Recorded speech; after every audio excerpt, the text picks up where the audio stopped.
full moon hovering over Malta, Valletta at least, and so this is, I guess, topical. I'll be dealing quite a lot with space, outer space, and also closer. Aha, is this better?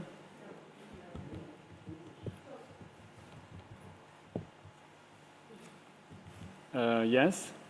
No? I can't do anything about it. I can shout. That should do it. Doesn't do the trick, no. Although we sort of hear something when we tap. Well, okay. Is that just wave if you don't hear me? If you just see, you don't hear me. You can't hear me. Okay, so we have an issue. Houston, you got a problem.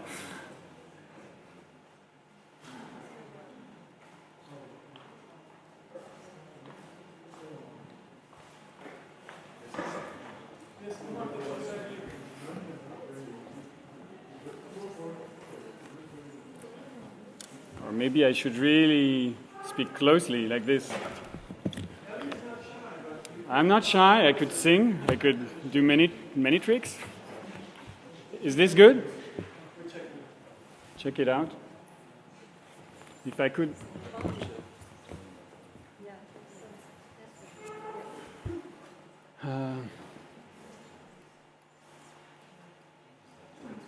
Is this better?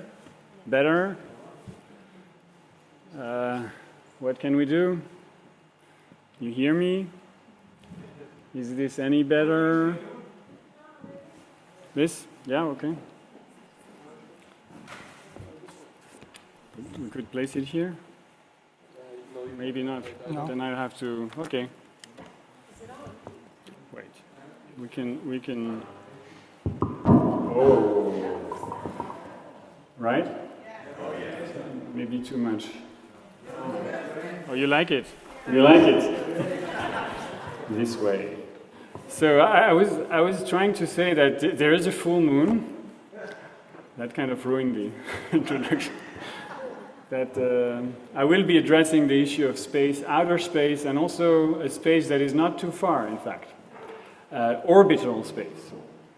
And I'm afraid my lecture will be quite light, which is again topical on ZeroG. But I'll not be avoiding the wow effect you were referring to earlier, for a reason that will become more apparent in a few minutes. Let me start by just confessing something about my take on the issue of space exploration and all these wonderful things. I mean, as Isaiah Berlin famously said, that there are two kinds of minds, two ways of orienting your libido siendi, if you like, the thirst for knowledge. There are hedgehogs and foxes. So hedgehogs are the ones who know one big thing, and foxes, he said, know or pride themselves to know many little things. Right? This famous image. Now the problem with philosophers, as you may have realized, is that they pride themselves too often to have privileged access to several big things, right? And I myself sympathize with hedgehogs. I like their company, although they can be tiring at times. But I have to confess that I'm a philosopher of the foxy variety, okay? So I like little things. And to tell the truth, dealing with space, and more generally, dealing with scientific matters, I often have the feeling that I'm sort of a fox who may have sniffed something in the ground, something too big or too heavy to be extracted, unearthed. And this is true of space exploration. The way I handle this, I mean, it's typically the big thing you want to talk about as a philosopher, but immediately it inflates and becomes unmanageable. So it is the theme of the day, as you may have realized. Or rather, maybe it is the ghost of the 20th century haunting this beginning of 21st century. the ultimate utopia, maybe, space exploration, haunting us at periodic intervals in the form of news bulletin about remote stars or new discoveries of things out there, far, far away, new rockets, new satellites being launched into orbits, projects for the colonization of Mars, and so on and so forth, right? And the situation we are in amounts to a kind of a cultural schizophrenia, you could say. Because again, it is equally obvious that we are well installed now in what you may call the post-space age. Why post? Why post-space? You might wonder what the post is possibly about, after all I've said. I mean, looking at the recent excitement stirred by the launching of the Tesla car into space, you might think that this is not over. We're just relaunching, reloading the whole thing, right? Then on the other hand, the event itself, the one I just referred to, is a very good illustration of Karl Marx's famous dictum that every historical event is played out twice, first in the form of tragedy and then as a farce. The tragedy, of course, you know about it, the Apollo missions, the explosion of the Challenger shuttle in the 80s, or was it the early 90s? Don't quite remember. And the farce now, okay? So a Tesla, I didn't even want to bring out the image. You all have it in your minds. A Tesla car, of all things, driven by a dummy astronaut, sending out selfies to the Earth, with the Earth in the background. This is just crazy, right? And so if the first prize for biggest midlife crisis ever, as someone said, goes to Elon Musk, then we are really into the post-space age. Something is going wrong there. Okay, let's be graver. There is another simple fact to consider, and again I will refer to myself, to my biography. So, I was born in 1972, and the same year NASA started dismantling the Apollo program. That is 3 years, only 3 years or 4 years after launching men on the moon. This in itself is something interesting too. I mean, since December 1972, no one has ever been back there to the moon. Nobody walked on the surface of the moon again after Eugene Cernan, who died almost 2 years ago. Okay? And this no return policy, if you like, is itself, in my view, a powerful symbol. And I think there was something quite revealing, a bit sad, but revealing about the fact that we celebrated Cernan's departure 2 years ago as the departure of the last man on the moon, right? The last man on the moon.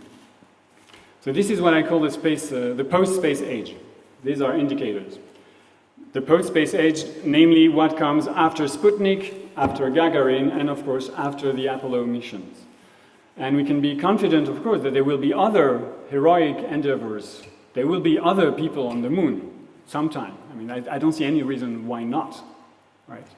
Unless things really go wrong down here, which is also a possibility. But we will probably walk on the moon again and maybe even colonize Mars. I personally, it's a matter of faith at this point. I don't see any reason why I should doubt this. Maybe it's not something we should want, but the very fact of it doesn't seem implausible at all. And this doesn't change anything to the diagnosis I just provided of the post-space age, of course. There are plenty of people out there who are eager to be pioneers of outer space again. I have met some of them, French people, German astronauts. They definitely have what it takes to be one. They have the right stuff, as the phrase goes.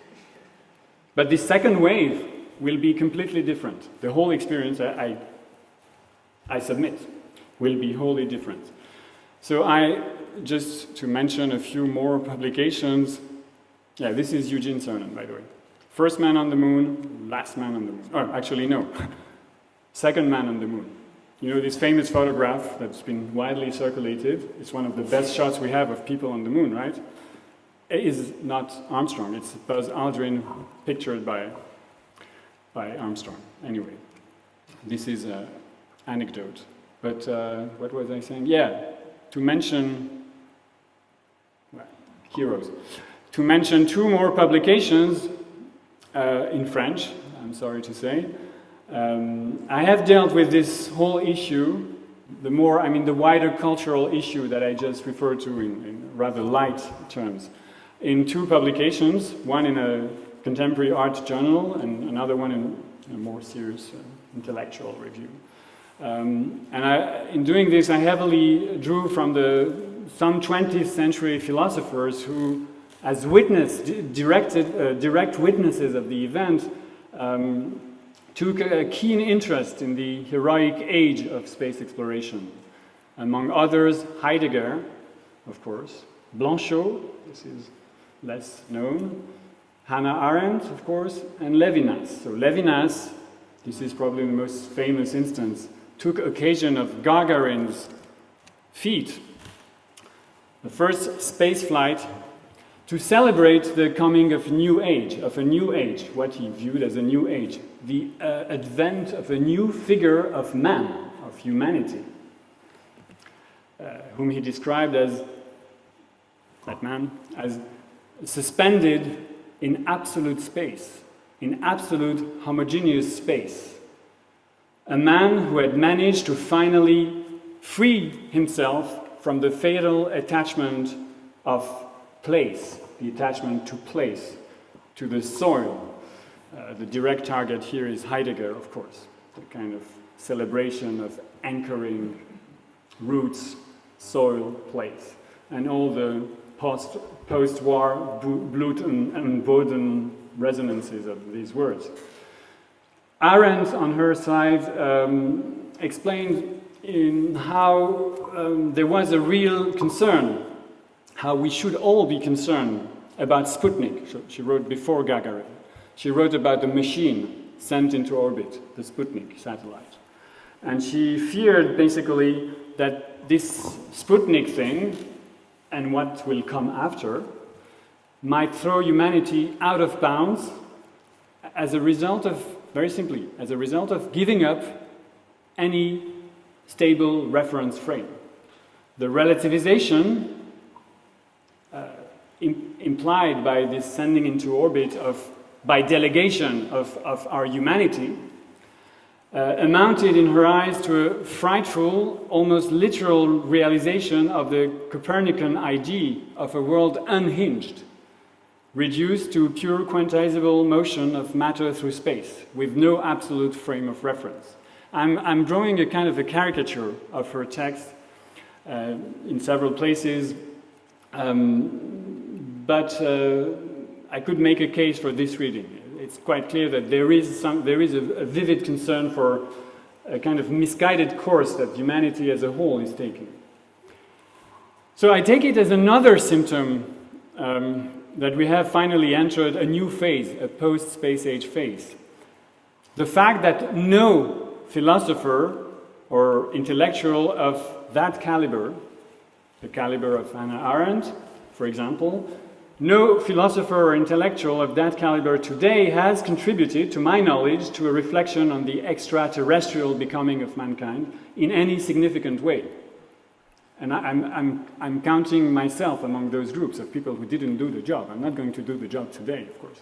But I think very largely, maybe with the exception of Peter Sloterdijk, almost nobody really addressed the problem seriously, with the kind of concern and gravitas that you find in the people I just quoted. That's my point. So Peter Sloterdijk suggested that we should think of space exploration in relation to the wider perspective of anthropogenic experiments with artificial life, exoclimates, and the like, and it's quite an interesting perspective, but it's probably not the whole story. Again, the story of space exploration itself, the history, is probably not over, it's still unfolding, but it's as if it had been immediately, almost immediately, within the scope of 20 or 30 years, turned into an archive of its own history, of its own activity, you know, feeding the historical interest of media, archaeologists, you know, or people eager to collect retro-futuristic representations of scientific research and so on. And maybe we're too busy denouncing the excesses and peril of transhumanism, for example, among other perils, to consider seriously the claim that the history is not finished. Maybe a second wave or a second phase, but the history itself will go on. The story has just started, but it is a symptom that we seem to be not that interested in this. And I take the film Gravity to be another symptom of this situation, but I'll address this a little later. So to put it in a nutshell, maybe we have thought about all this in those times, in the 50s, 60s, with too much gravity, and maybe we got tired of it. We want something lighter. I don't know. So this is what I'm going to provide as a starter, something light.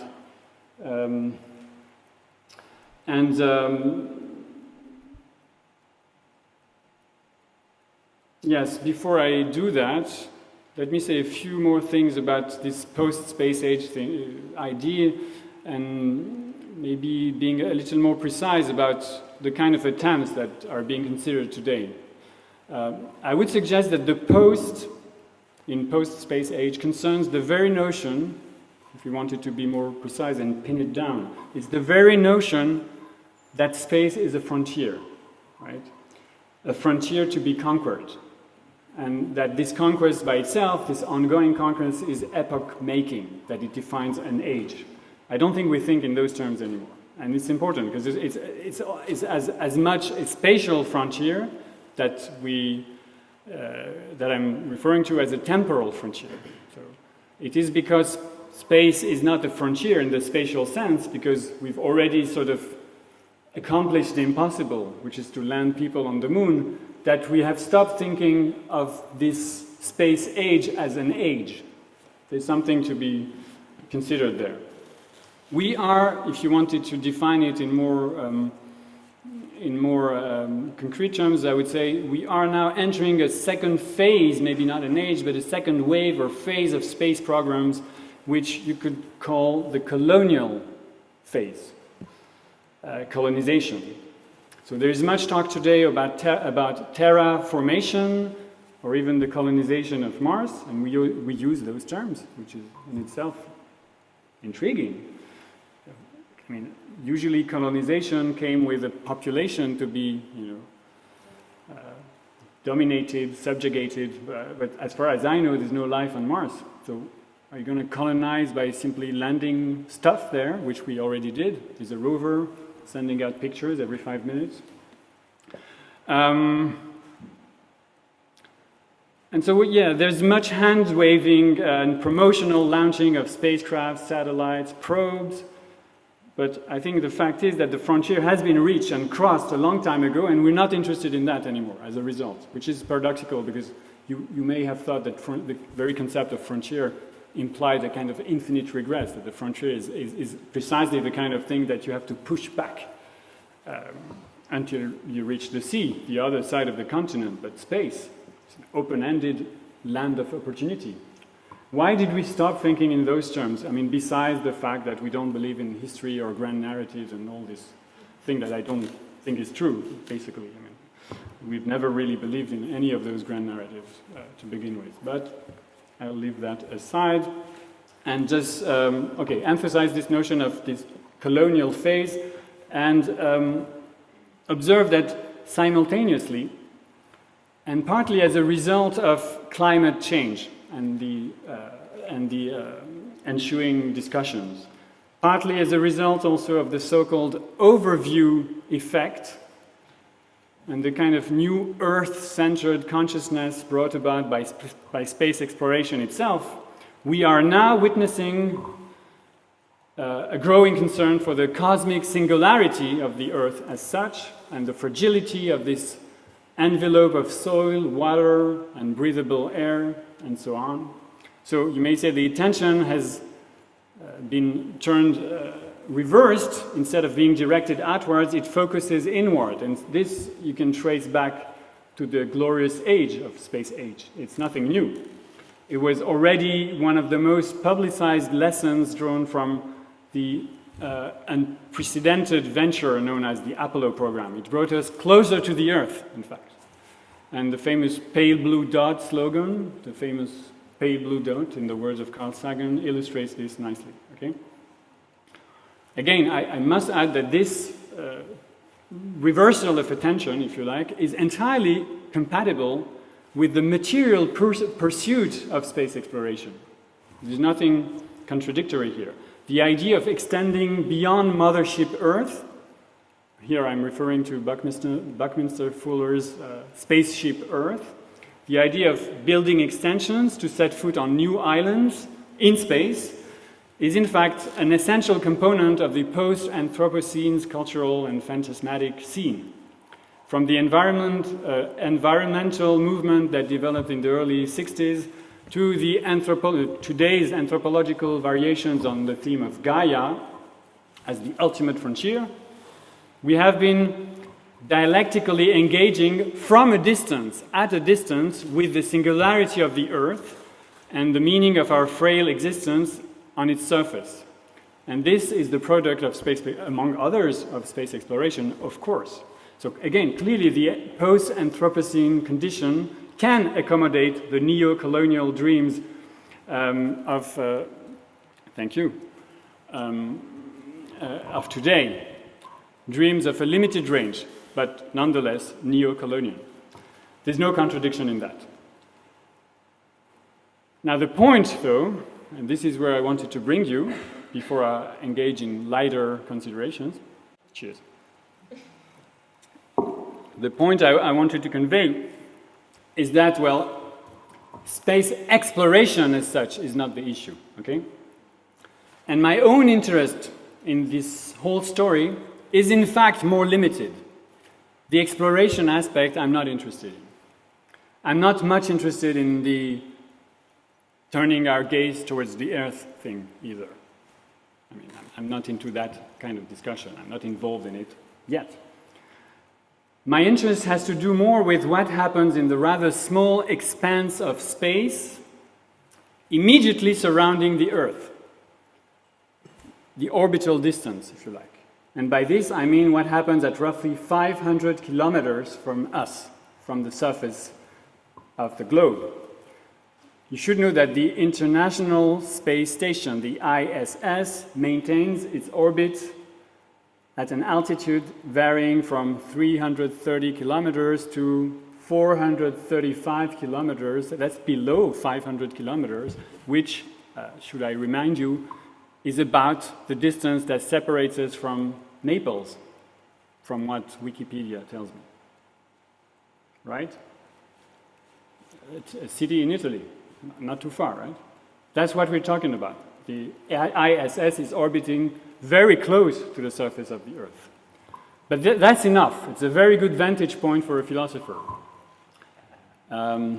It's a critical distance, and I'll explain why.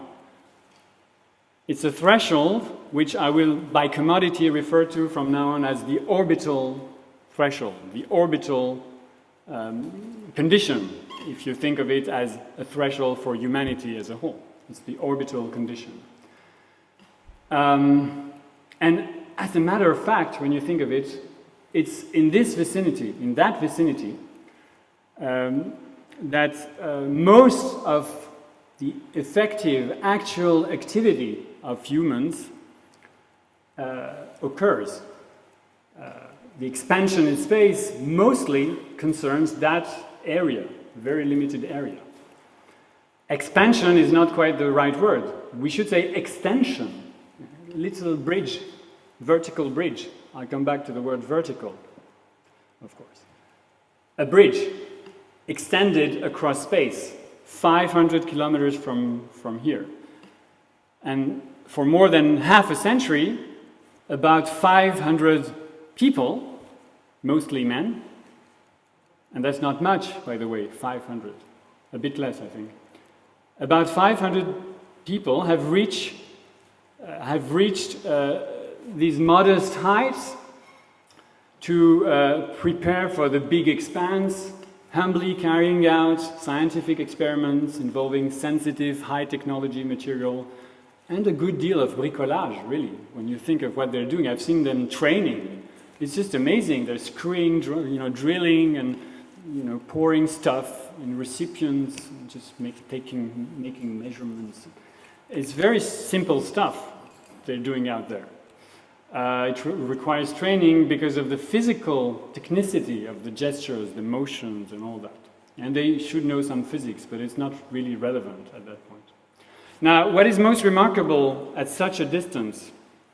I'm lacking illustrations here. We should have more of those. Let me see. Okay, let's stop there. What is remarkable at such a distance? So I take him to be, hovering over the surface at about that distance, right? What is most remarkable is not the overview effect. You're not overviewing much. It's like, it's like watching the sea from an airplane, basically. What you get here as a view. I'm exaggerating, of course. It must be more sublime than it seems on pictures. Nevertheless, I have a point to make here. The overview effect that was so eloquently described by the most famous among those heroes, those space heroes, those who made the journey back home and wrote books and gave interviews. They were totally transported. I mean, they had an effective feeling, experience of the sublime. There's no discussion about that. But that overview effect, the full Earth view, is something different. The overview effect they're describing is not the full Earth view. That's one thing I want to emphasize, although it may seem obvious. But at 500 kilometers from the Earth is not enough to have a view of the Earth, basically, as a globe, very simply. You need to go much farther. You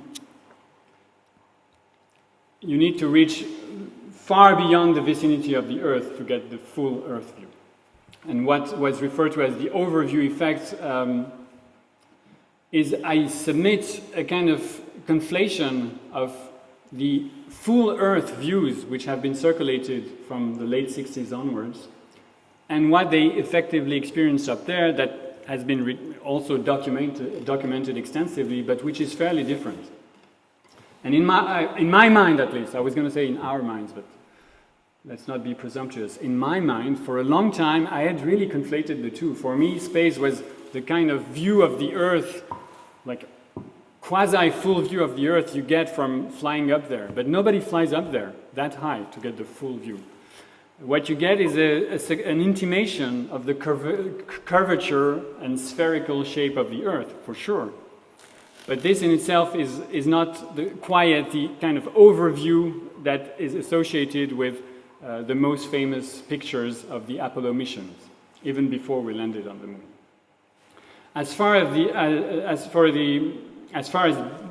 Earth view is concerned, there are quite a number of things that is interesting to observe, and what I want to do now before I touch upon zero gravity, which is in fact the horizon I'm aiming at. What I want to talk about is really zero-G. The reason I'm taking so long in these kind of preliminary approaches is that I'm not sure what I want to talk about dealing with zero-G. I'm not sure what is the point, although physically I can say, without having had anything closely, remotely, resembling a feeling of the sublime, I have experienced. So I owe you the truth. I have been sent, not in outer space, not even in orbital space, but I've been sent. I've boarded an airplane that sent me in the sky, where for a few minutes. Well, if you combine them, it's really not more than 20 minutes, but the flight lasted 3 or 4 hours. I experienced ZeroG with a bunch of astronauts. It was a research residency. Supposed to hand out a text at some point down the line. But I was the philosopher of the crew, experimenting on concepts, which made them laugh quite a bit. I mean, the scientists and astronauts. So I tried to experience this, and I have to say from the outset that I don't have much to provide in terms of philosophizing upon the experience. It would be easier, I guess, if I were in his shoes, if you can call those shoes, and could kind of expand upon the sublimity of the immense vastness of the universe. I didn't experience that. I was locked in, literally locked in an Airbus. And they shut down all the windows so you don't get dizzy and you don't throw up, because you're not supposed to look outside. So, but you have definitely a almost pure ZeroG experience, which approximates for a few seconds. So it's cycles of 20, 22 seconds of weightlessness, what those guys experience continuously, which I think must be quite amazing from the limited experience I got, from the hint I got from their experience. I think it's quite amazing, but I'm not sure it has anything to do with the sublime, because I would be absolutely ready to experience a continuous, or like a 3-hour experience of weightlessness in a closed environment on Earth, right? I don't need the sublime visuality of those expanses. Nevertheless, in order to prepare the ground for, well, a few things I have to tell you, right? Despite what I just said, I think I have a few intuitions or inklings about what could be done with ZeroG as a philosopher. In order to prepare the ground for this, which is really the conclusion of my talk, I need to say a few more things about the visual experience, or the regime of visuality associated with orbital flight, which again, I have not experienced, but here I'm relying on abundant sources that are available out there in books, in documentaries, in films, videos, photographies. So, arguably, I think the orbital condition, as I like to call it from now on, is best approached or defined in terms of visuality. By this, I don't mean a particular style or way of representing people hanging in space, freely floating in space. I'm sure an art historian or a specialist of photography would have many things to say about the choice of colors, the framing and all that. My remarks will be quite basic. I'm interested in a very general regime of visuality which has to do, actually which enacts at a purely perceptive level the so-called Copernican decentering induced by the distant gaze of the astronaut. The Copernican decentering. What Hannah Arendt, without relying on pictures, because there were none available at the time, in the late 50s, that Hannah Arendt identified this, again, Copernican decentering as the big issue behind the space age thing. So the story of the representations of Earth from an orbital perspective has been told before. There are books out there, not so many, but there are interesting contributions, and I don't think I have anything new to contribute in terms of archive, in terms of matters of fact, if you like. I'll simply highlight one or two things which, surprisingly, did not get much attention from the specialists, and which I think are very relevant from a broadly philosophical perspective. So I've already referred to the so-called full Earth views provided by the space programs. These views have been circulated extensively, and they may seem, at first glance, to embody, in an almost perfect way, exemplary way, this Copernican decentering I just mentioned. But precisely their exemplarity is also what makes them probably less interesting than others. For one thing, here I'm dealing with the full Earth, okay? For one thing, it's very difficult not to relate to them from a perspective that is that subreptitiously reintroduces a virtually terrestrial viewpoint. And it's quite paradoxical. The farther you go to take a snapshot of the Earth, the full Earth, the most tempted you are to collapse it back to a kind of ground view of the situation. And I will illustrate this with a few pictures. In other words, to reintroduce a natural coordinate frame to make sense of the pictures. This is one of the first full Earth pictures we have. It's not very good. It's a bit blurry, to say the least. August 7, 1959. Explorer 6, a satellite, so it's not man-made. Maybe that explains the poor quality of the image. The machine hadn't been trained in photography. But this is clearly the Earth. Trust me on that. It's not made up. Better view, 10 years later. Lunar Orbiter 5. And it's not the Earth, of course. It's the Moon. First wide-angle view of Moon's dark side. And this is generally considered as the first full Earth view. I mean, in crisp and with a good resolution. It's full, although it's partly shaded, partly left in the shadow of cast by what? Well, the Moon, I suppose. Another almost full Earth, 1968. So this is before the Moon landing, of course, Apollo 8. This is probably one of our best shots. Of course, the blue marble remains the kind of paradigm of the kind of good picture, nice picture you should take of the Earth, and it's centered on Africa and the South Pole, which also raised some discussions. I mean, wow, what does it tell us? About what, exactly? I'm not interested in that. So let me backtrack in philosophical mode. Husserl, Edmund Husserl, the founder of phenomenology, argued on purely a priori grounds, although he's a phenomenologist, as a matter of principle, that there can be no second Earth. It's a claim you'll find in several places, but most famously in an essay he wrote about, well, the space issue. The Earth does not move. The point is that there is an original anchoring, a system of reference, if you like, that defines our relation to the world as a whole, from the perspective of a situated spectator, that is, a spectator engaged with its surrounding.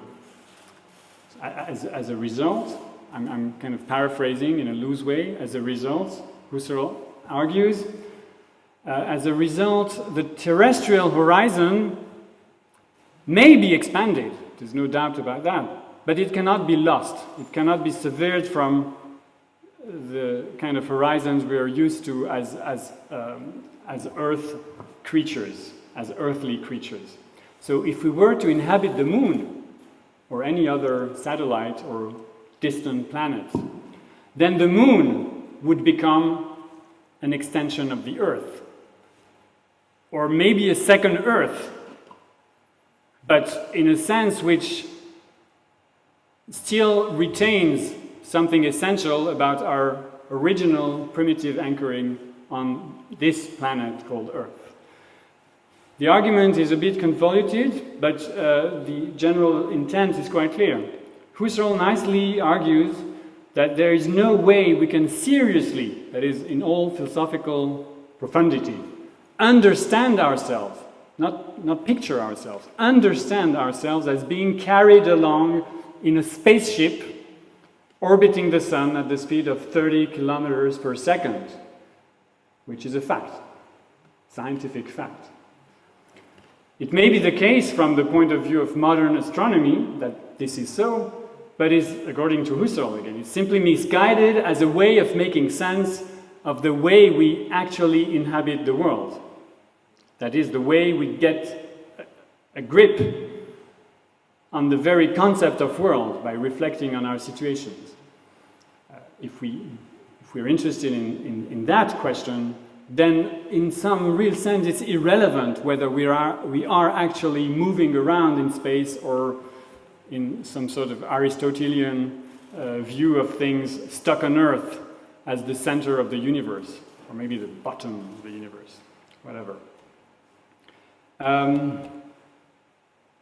So what does this imply in terms of visuality? I'm coming to that point now.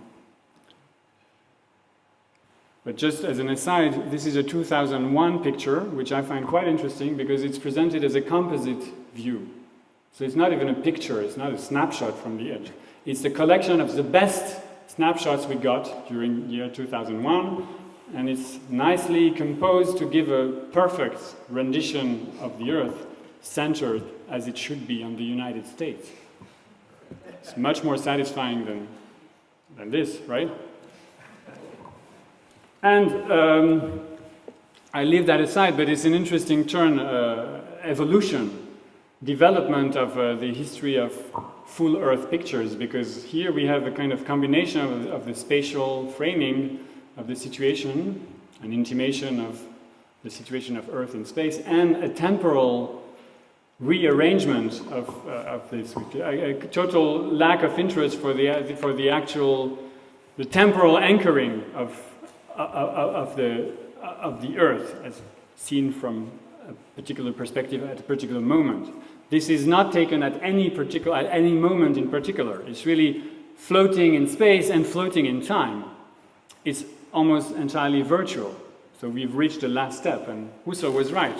This is where it's going. This is the logic of it, and it's unacceptable as a kind of starting ground, as a basis for philosophical reflection on our relation to the world. This is something we may fancy. These are images we may produce or may want to produce, but they tell you nothing about what is actually your situation in the world, and the most they can do is tell something about the fact that we've lost interest in that very question, the way we actually effectively engage with our situation in the world. We're making pictures and uploading them on Instagram, I suppose. So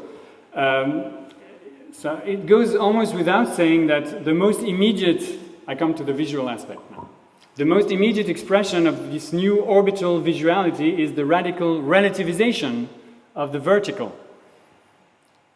I have to say this, to state this obvious fact, because it's not at all apparent from the pictures. That's my point. They're all centered and very much aligned along an axis with a few variations. Okay, it can be tilted a little bit, but you'll never be presented with a picture, a portrait of the Earth that is even upside down, which would be a minor violation of the general orientation.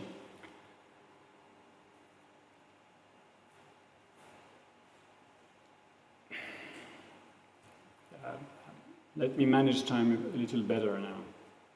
Okay, I'll be faster on this.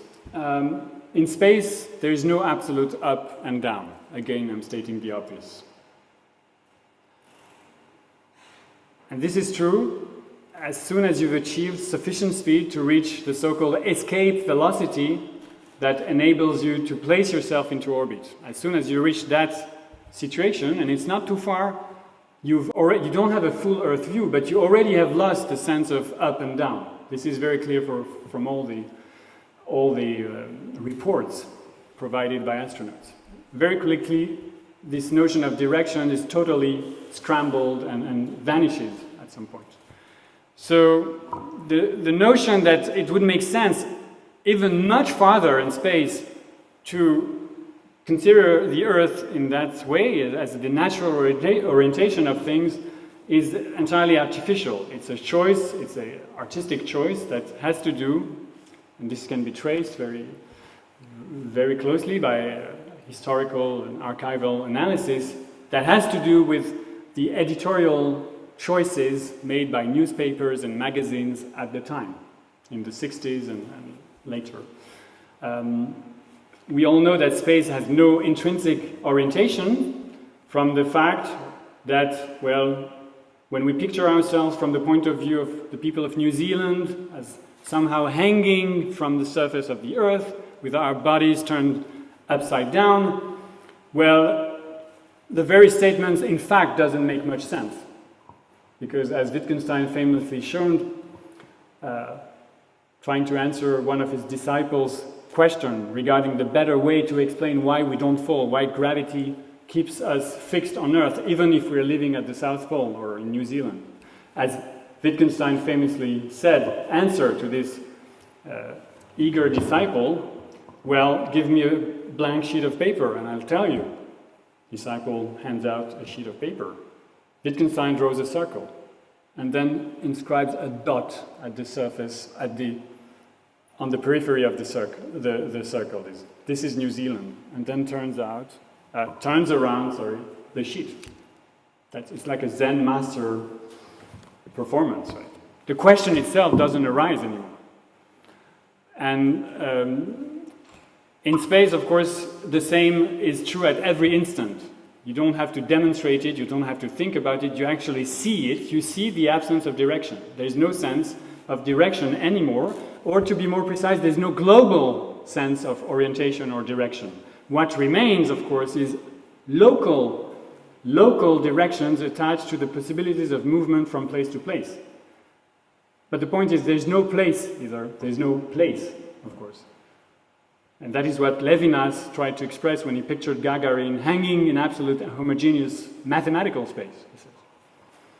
And why is that? Why is this so conspicuous at a perceptive level? Why is that? Has nothing to do with a conceptual representation of the situation. It has all to do, and it's mostly due, I'd say, to the effects of zero or microgravity. The fact that you're experiencing weightlessness in addition to viewing the Earth from a distance. I'll come back to that, but now visually, and that is my point here, this complete relativization of orientation in space is not easily captured by full Earth views. It's very difficult to capture it. Because the Earth is round. It's as simple as that. It's entirely symmetrical, and as a result, what should be obvious from the consideration of an entirely symmetrical body somehow gets lost in the process when you picture it, when you frame it. Right?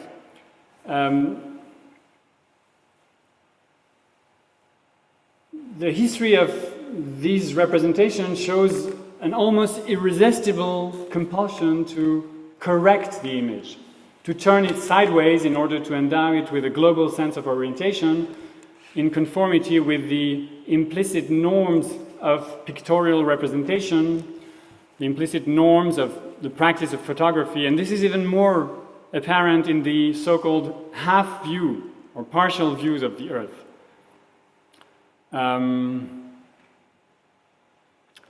The famous Earth rises are also a good case in point.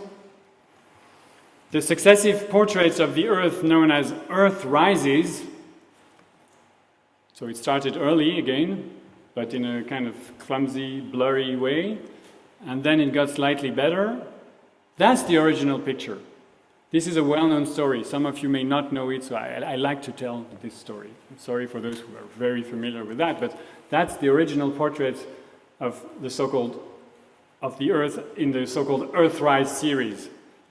But it was circulated as in this fashion by almost everyone. Time magazine, everyone wanted it that way. You see? Same story with that one, even so the colored version, even more famous. It was put into place, adjusted as people probably liked it. That is, with the horizon line provided by the surface of the moon in the foreground, acting as a horizon, as a virtual horizon line, which it's not, because the Earth is way beyond that. But still, it gives a sense of direction, which was entirely lacking from the originals. My favorite picture, another one, slightly slanted. So this is the most we could tolerate in 72. But my favorite is that one. This is most recent, 2000. Of course, it's Japanese. Yeah. Who else could come up with that view? An underview. An underview of the moon. I'll come to the underview of the Earth, which is the real issue, in fact. But Kaguya or Selene refers to a Japanese tale, a mythology involving the princess or goddess of the moon. That's her name, Kaguya. And from her point of view, it may seem that you have to view the Earth from beneath the moon, which I find very nice. But even that amounts, as you realize, to reintroducing a horizon line, and as a result, a general orientation. So again, it's a way of adjusting the picture, setting it upright. It has always been the priority. And most conspicuously, perhaps, the TV broadcast of the original landing. You may not recognize the image. This is the first image we got from the moon as a live broadcast feed. And then it was corrected. I can prove this. I have the first minute of the 3-hour or 4-hour long broadcast of that famous evening. I say evening, but that really makes no sense. Pay attention.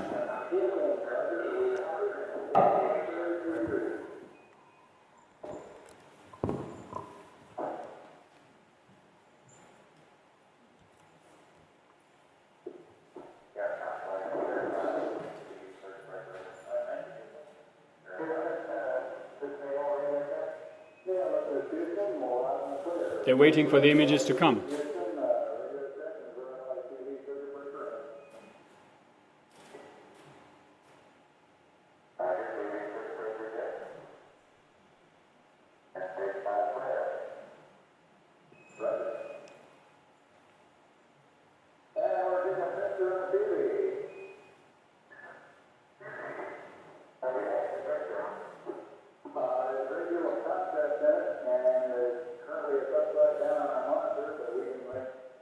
Currently, it's upside down. We've got a very beautiful contrast, but currently it's upside down. What sense does it make? We're on the moon. We're in outer space. Okay? But you need to see the guy climbing down the ladder and stepping on the moon, standing upright. Right?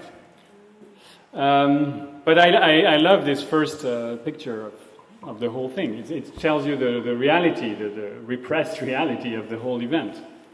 And I submit that maybe if these close-up film views from the moon landing had not been rectified in that way, less people would be tempted to see them as stage performances shot in Hollywood, maybe. So as I said, full Earth views don't quite do the trick. And now I want to come to my main contention, which will lead to my concluding remarks concerning the interest of ZeroG as a extension of these remarks. The underview effect, and here I mean under the Earth seen from beneath itself.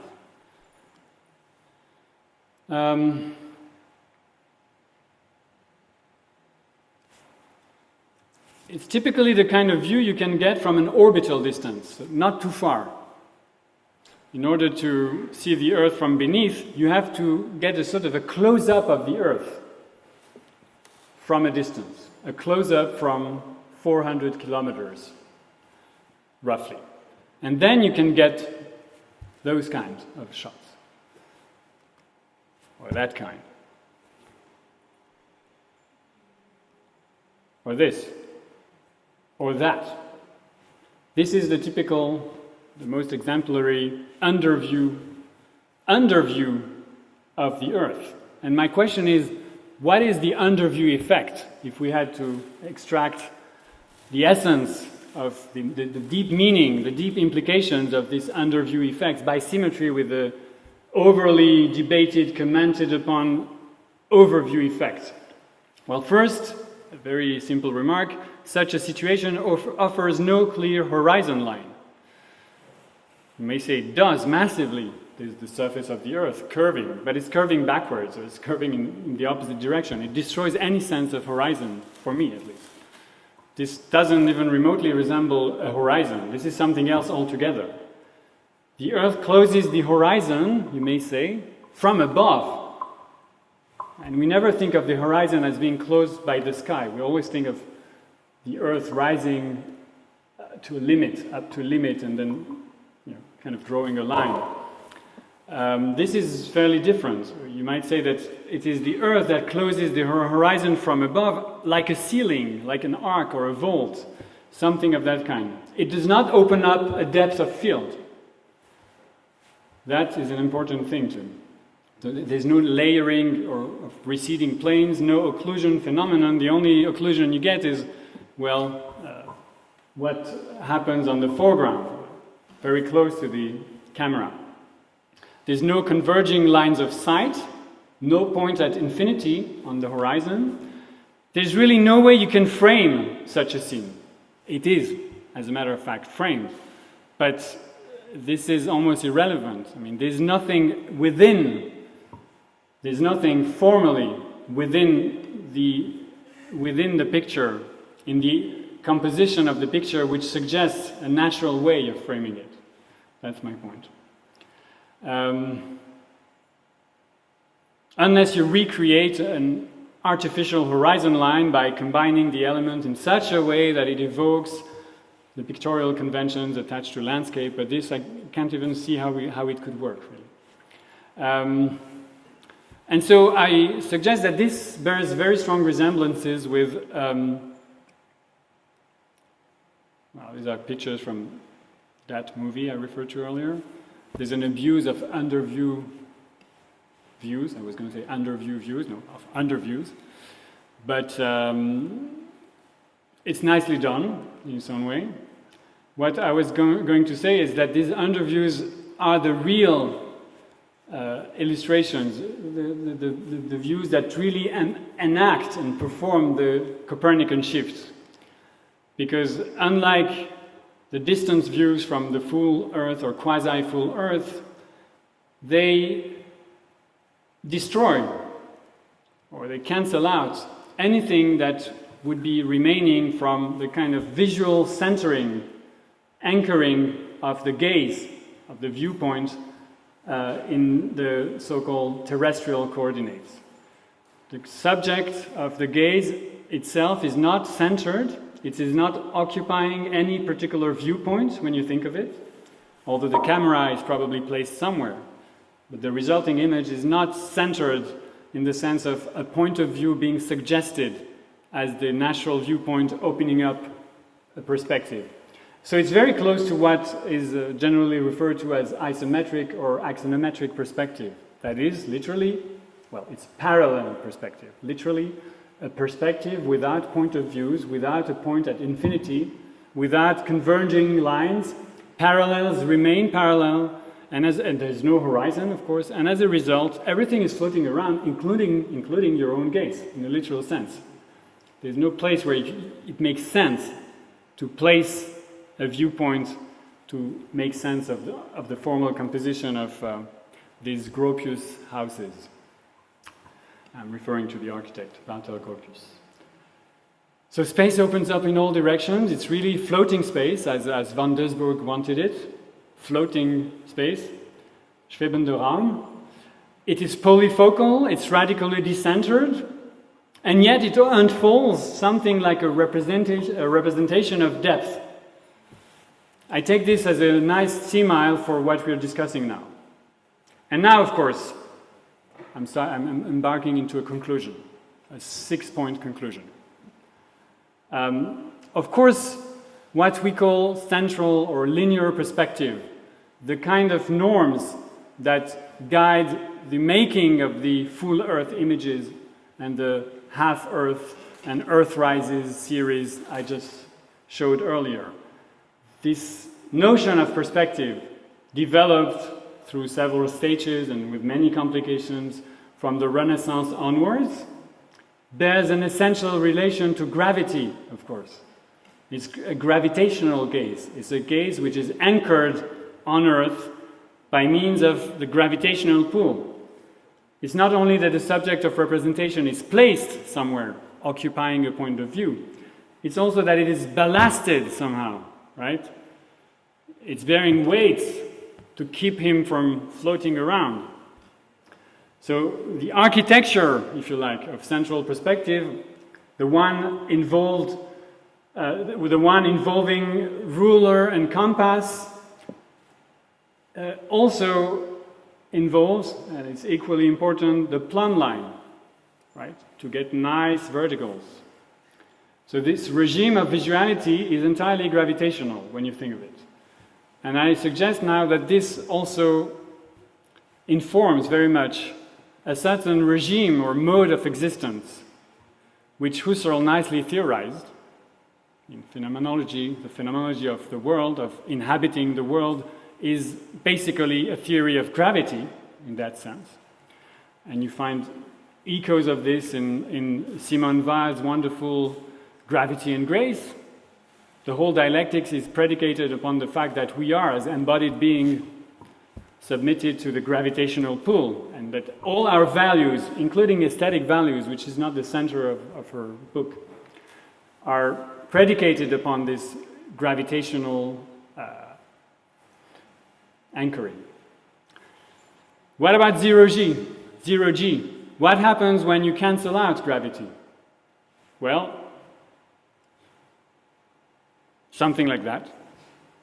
Another Japanese print, much older, this one, where earthly creatures riding a frail boat on a river in Kyoto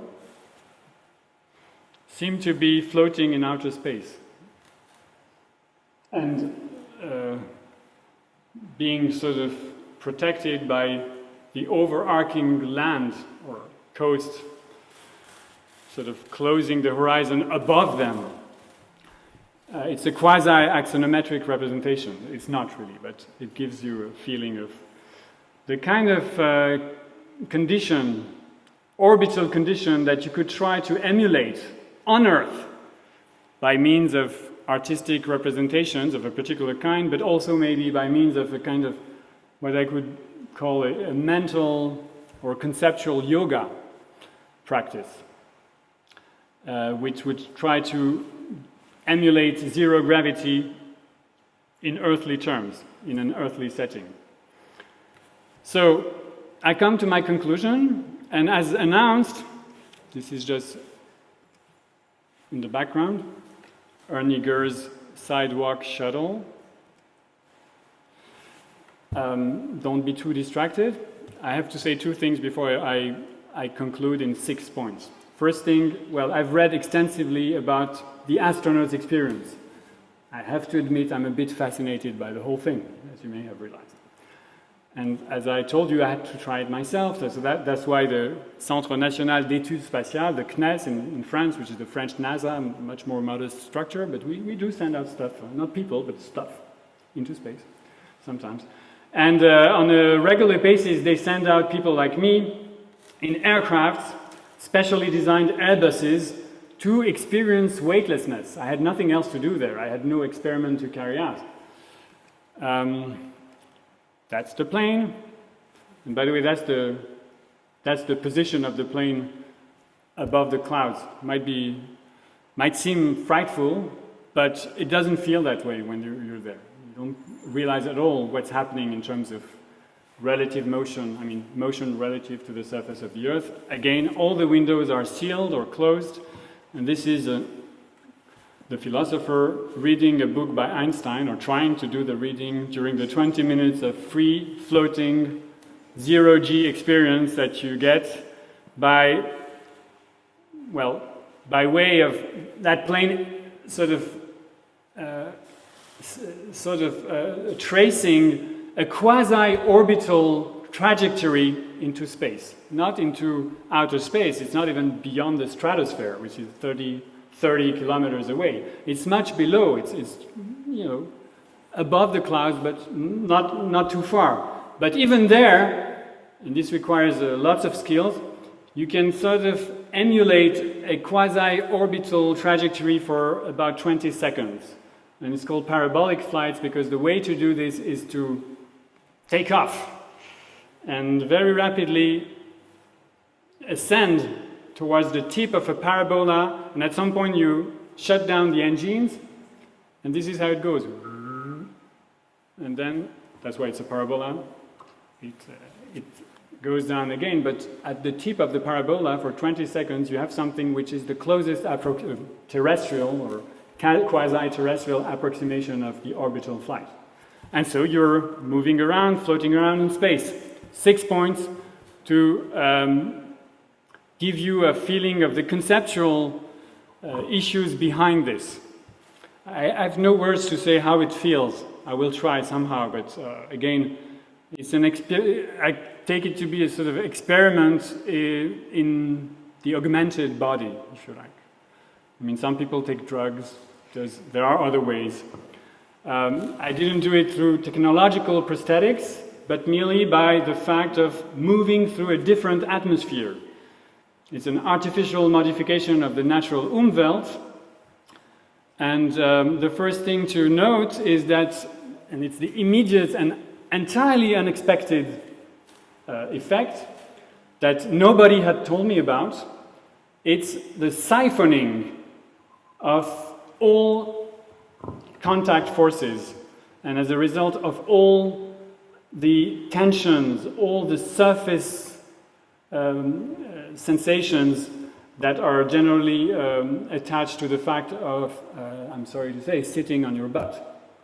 Because even without even realizing it, after a few seconds, when the voice of the pilot says, now, I don't know if they have these special technical words to say that now we're into parabolic flights, after a few seconds you realize that you're actually floating, that you're not sitting on your seat anymore. Because the first time you try it, you shouldn't be standing up, you should be sitting to get used to the thing.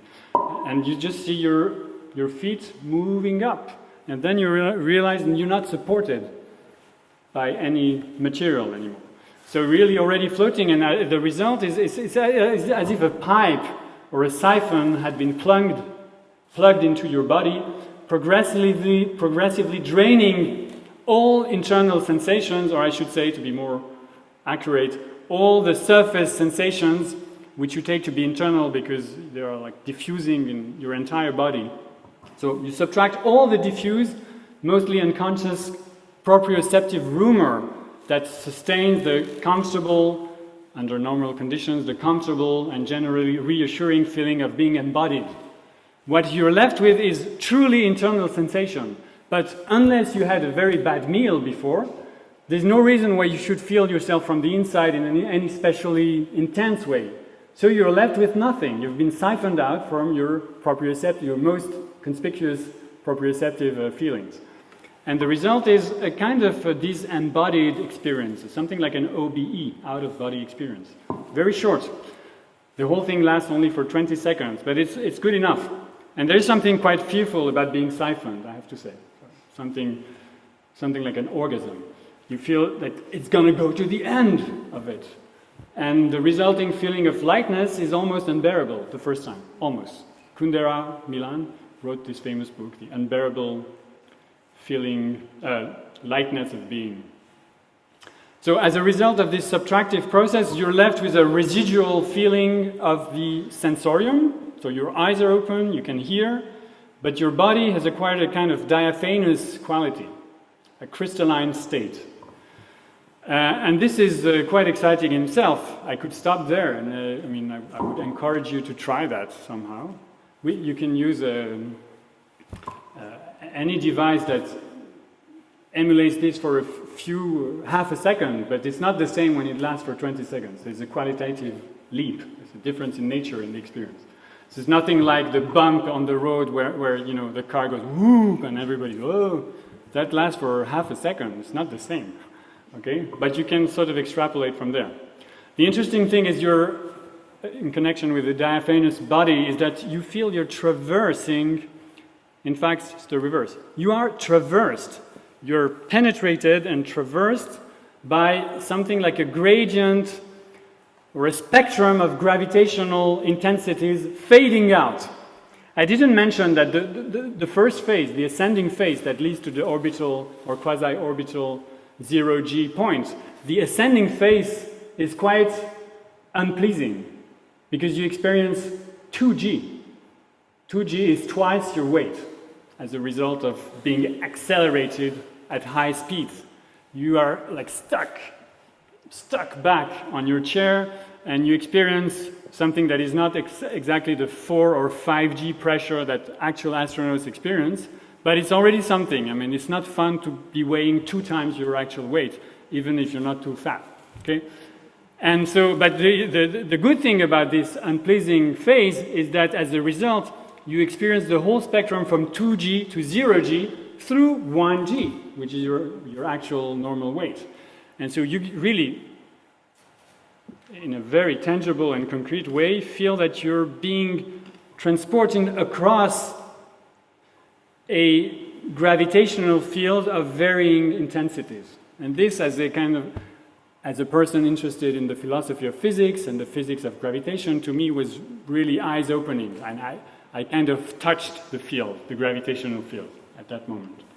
But then I realized we touch it all the time, every day, as soon as we are accelerated, or when we accelerate, or when we are in a situation where the gravitational pull varies even faintly around the 1G line, we are experiencing something of that kind. Only it's not systematic. It's not carried out to the end. Also, I was reminded of Kant's anticipation of perceptions in the Critique of Pure Reason, where he explains that every quantum of reality can in principle be brought down to a 0 point of reality, gradually, continuously. Something of that kind.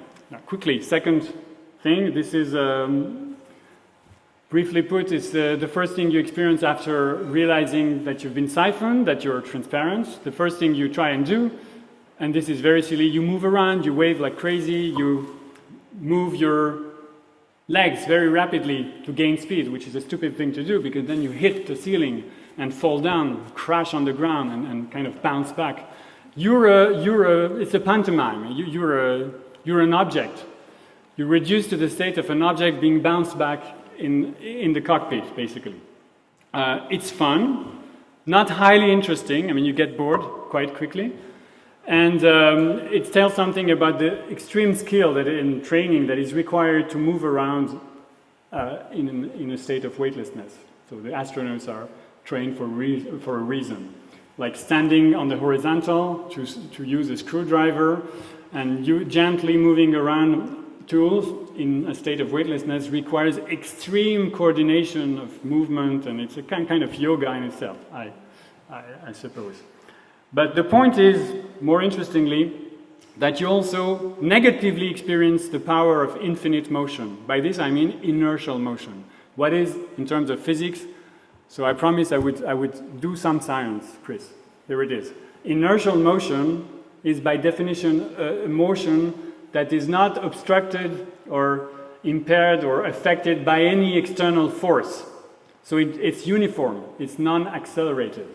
And we usually never experience that because first of all, we're in an earthly context, we're yielding to the force of gravity almost constantly. So there is no such thing for us as inertial motion. Even if you're gliding over ice skating and gliding over a very smooth surface, it's not really inertial motion. There's resistance but the point here, when you're in 0G, is that any motion, and you can feel it concretely, can be prolonged, extended infinitely. There's no reason why it should stop, and that's why you hit the ceiling. And you feel that even the slightest movement of your body will end up transporting you virtually to infinity, which was nicely illustrated in the Gravity movie I refer to, when George Clooney, thank God, is unleashed and left to himself, drifting, gliding eternally in outer space. So, of course, from there on develops a sense of a very troubled relation to locality. You're not exactly anchored to your body because your body is transparent, and you're constantly being displaced, submitting to something which is a true inertial motion. So the only acceleration you get, the only thing resembling an earthly motion is when you pull or use the surfaces, the walls, the ceiling to push you back and put you back in motion. But if you were left adrift, drifting by yourself, you'd be in pure inertial motion. Which brings me to free fall. Free fall. I forgot to name it, but this is free fall. Okay, very quickly, the point, this is the essential conceptual point about ZeroG. ZeroG is not a very apt characterization of what's happening there, because I was in fact yielding to G all the time. I mean, to the gravitational field. If you're 1 kilometer away from the surface of the planet, you're not, by miracle, you're not escaping the pull of gravity. And neither are the orbital heroes we call astronauts. Remember that Gagarin was yielding, he was submitted to about 90% of G. So there's a slight decrease due to altitude, but it's very low in comparison to the actual force of gravity, which pulls you even there. So what happens is not that gravity is by miracle cancelled out. It is that it is neutralized. It is neutralized because you're yielding entirely and only to it, which is illustrated by Einstein's famous thought experiments of the elevators, which is meant to illustrate a fundamental principle of relativity physics, namely the principle of equivalence between acceleration and gravitation. If you're accelerated in a gravitational field and there is no other force acting upon you than the gravitational pull itself, you're yielding entirely to gravity, and as a result, you're freely floating around. Because as this is illustrated by the elevator, it's as if the ground was somehow giving way beneath your feet at every moment. That is the principle of ZeroG. So you're lending yourself entirely to gravity. And this is beautiful too. The point is not to reach grace by escaping gravity. It is to yield, to submit to gravity entirely, to give up the other perturbating forces which prevent you from experiencing the full power of gravity. That's ZeroG. And it's the lesson behind the elevator shaft thought experiment. Gliding. Yeah, I can skip this. I'll reach floating, which is my last point. Floating around. Floating around is not exactly gliding or free falling. By the way, you're falling, when I say free falling, I mean something precise for those of you who like the math of it. You want some element of information, of scientific information. The trajectory of your own body in free fall, otherwise called ZeroG, is the trajectory is a geodesic in space-time. It's the shorter spatio-temporal route you can take, and you'll take it naturally, yielding to gravity. So you're gliding along geodesics in space-time, which is beautiful in itself. So doing this, I was constantly reminding myself as a mantra that I was really following a geodesic in space-time, and as a result, fully yielding to gravity, but feeling nothing. And the floating aspect, I think, would be the concept, the idea of a floating experience, or an experience of floating would be what brings together all these threads. I've spent some time emphasizing the visual aspect of the situation, which I myself haven't experienced. But I wanted to that's the only way I can reconnect with the astronauts, like connecting my modest experience of ZeroG with their visual and very rich visual experience of underviewing the Earth. And my contention is that the feeling of free floating or freely floating in zero-G condition has something visual about it, although the windows are closed and the shades are shut. There is something visual, inherently or potentially visual about it, which brings me back to the issue of parallel perspective and what we could call visual transparency, because that's what's behind this strange way of dealing with depth and perspective. It's a state of transparency of the medium, which is, I think, exemplarily illustrated by the Necker cube in isometric representation. It's literally transparent, okay? But at a formal level, it is transparent because all the relevant orientations are embedded in this figure at the same time, although I'm told by Gestalt psychologists that the Gestalt switch between one orientation and the other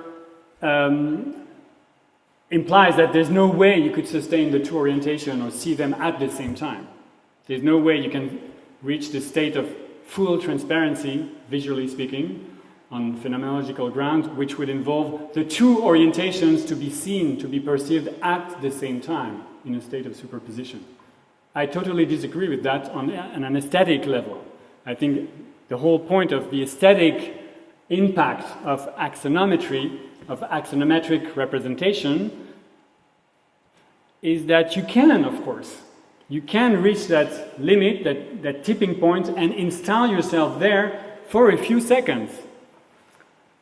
This is in total contradiction with the actual psychological experiments carried out on our brains, but my point is an aesthetic point. It's the point of what we experience phenomenologically as the reality, the formal intent or content of such pictures. What is conveyed to us is the sense that we can, in a way, not choose one orientation in particular. And this, and I'll end there with this kind of enigmatic statement, this, of course, has all to do, is directly related with the experience of relative motion, the experience of falling and ascending at the same time, of being upside down, or maybe not at all. In other words, the complete loss of orientation attached to the pure experience of relative motion and inertial motion in those circumstances has everything to do with the visual experience of what I call the floating gaze.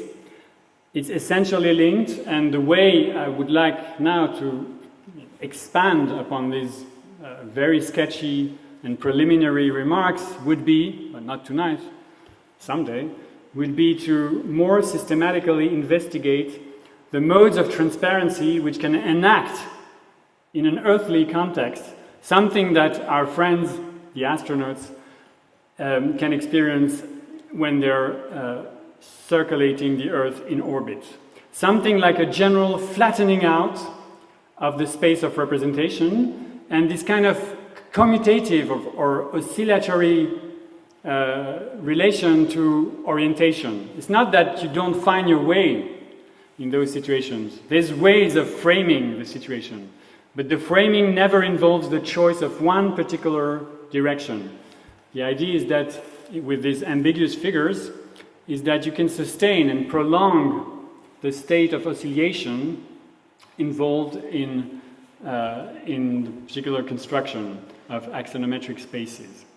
And this I take to be a simile, maybe the emblem of the kind of experience I was referring to ZeroG, and maybe at a deeper level, something to be reflected upon in relation to more, let's say, existential, kind of old-fashioned term, moral considerations pertaining to gravity and grace. Maybe grace is achieved by yielding in some particular way to gravity. And maybe the way to inhabit our world, to speak like Husserl this time, the way to realize and implement and effect our belonging to the world, to the earthly world, involves a measure of floating around in the precise sense I tried to sketch tonight. Thank you.